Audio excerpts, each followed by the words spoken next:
Good afternoon, I'm Tessa Ditto. And I'm Karina Olivas. Today on the November 11th edition of the WIN News, we will have a feature on junior high one-act play, as well as a crumble cookie review and look at the work program.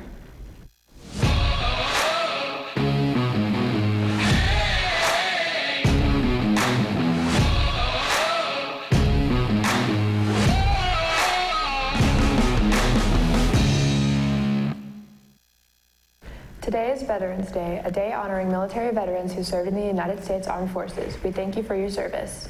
The Jack Cargill Ag Prep Workshop registration is due tomorrow. Please refer to the email sent by Mrs. Graham for more information. The following students will be attending the FFA District LDE contest tomorrow: Faith Morris, Mason Gilmore, Eli Anderson, Emma Gray, Valerie Rader, Vivian Rader, Victoria Foster, Zoe Bates, and Sarah Kyle. Good luck, guys. The first auditions and rehearsals for high school one-act play will be Monday, November 29th from 5:30 to 7:30. Everyone interested in auditioning for cast or crew needs to sign the list on the bulletin board in the stairwell landing or attend the audition.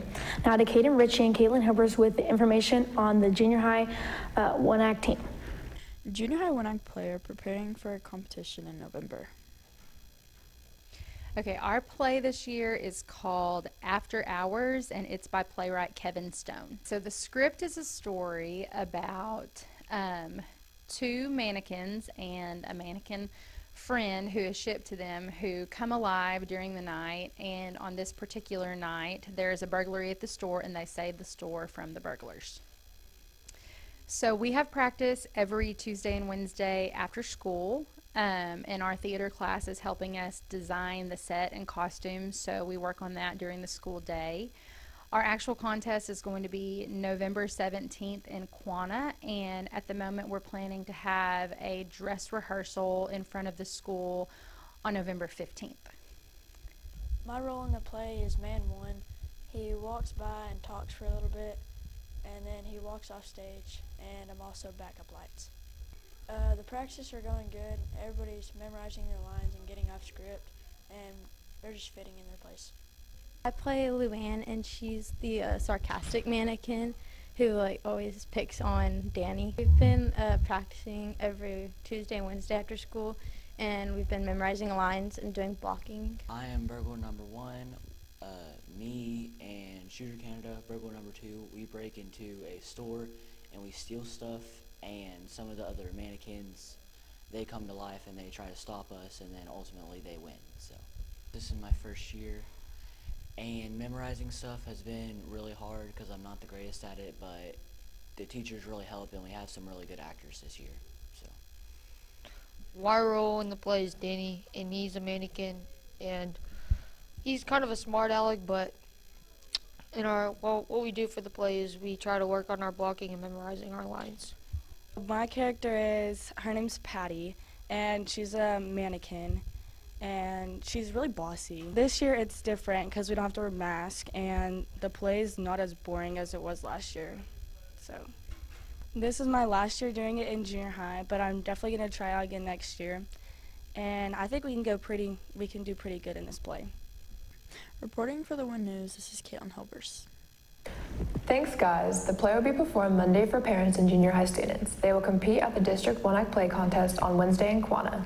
Tomorrow we will be on Laystar with classes beginning at 10 a.m. and buses will be on a 2-hour delay. As a reminder, there will be no breakfast periods in the late start schedule tomorrow. Please plan accordingly. Junior high and high school students will go to first period and then release at 10:36 a.m. to the pep rally. The pep rally will be for the varsity volleyball team, who just won regional quarterfinals this past Monday. The Wildcat of the Week is Donovan Thomas and Heston Weitenheimer. They have helped Ms. Odom clean up multiple times without being asked. Stuco is continuing its canned food drive through the 14th. All donated food stands in our community. And now we have Mason Gilmore with the feature on the work program. The work program growing every day. I caught up with some of its members to talk about the opportunities it holds. So, Mr. Russell, what are some things we should know about the work program? The work program we have here at the school, it can be, involves juniors and seniors. They can get out 2 or 3 periods a day, depending on their situation, either at work and their credits. That's the other thing that people don't realize. You also you still have your credits to graduate. If you don't, that can determine how many periods you get out. Okay, if the requirements for the program, like I said, you had to be either junior or senior. B, you've got to have a job. It's kind of hard to be in the work program if you don't have a job. And that job has to be one that has a supervisor, someone that I can go visit with, and you have to answer to, because they have to fill out evaluation forms on you as well. I will do job visits, come visit you at work. You have paperwork with me that you have to keep up with, and also check in every day. Like I said, you can that does allow you to get out of school early, which is a good thing, but it also, like I said, it teaches you responsibility, because you do have paperwork and stuff for me that I check every week and every grading period, and that what determines your grades for the class. Where do you work, and what is an overview of your job? My job at Oodles right now is the second check and back person, which mainly consists of keeping everything stocked up and fronted, and then helping customers check out. I work at Dairy Queen, and I work in the kitchen mostly, and yeah. How has the work program positively impacted you? The work program has allowed me to, one, build up a bit of money for after high school, and two, give me a bit more social experience that I hadn't really gotten beforehand, and it's allowed me to more easily talk to and communicate with others. It's teaching me work ethic, and I'm getting money because it's a job. For Win News, I'm Mason Gilmore. Thanks, Mason. Now to Kate Gollman with current events. Thanks, guys. The House Committee has released its sixth batch of subpoenas this Tuesday, targeting some of Trump's highest-ranking staff, including advisors Stephen Miller and Press Secretary Kayleigh McEnany. In a recent Astroworld festival hosted by rapper Travis Scott, a crowd surge occurred, leaving 8 dead and many others injured or hospitalized.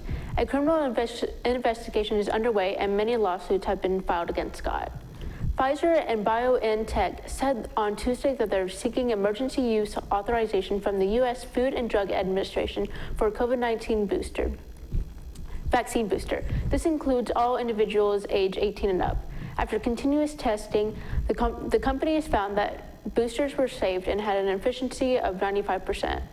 The U.S. and China had a recent meeting in which a surprise agreement to work together against climate change was announced, as well as an effort to bring relations between the two countries back onto a positive track. Now back to y'all at the desk. Thanks, Kate. Seniors, Cherith Ming still needs the following to send her your quote for the yearbook. Ty, Tori, Seth, Mason, Sam Godwin, Bailey, Braden, Maddie, Isaac, Abby, Sadie, and Journey. If you plan to attend a 2 or 4 year school in Texas, you will probably need to take the TSI. Please check your school email for the TSI testing form from Ms. Graham. All junior high and high school students, please complete the form sent by Mrs. Cox in your email about your preferred name in the yearbook. While you're checking your email, please complete the 3rd student interest form sent by Ms. Krennig. Fun Friday has been canceled for this week. Here's a Crumble Cookie review by Mallory Maxwell. Archer City students have been raving about Crumble Cookie, so I took some girls to see what all the hype was about.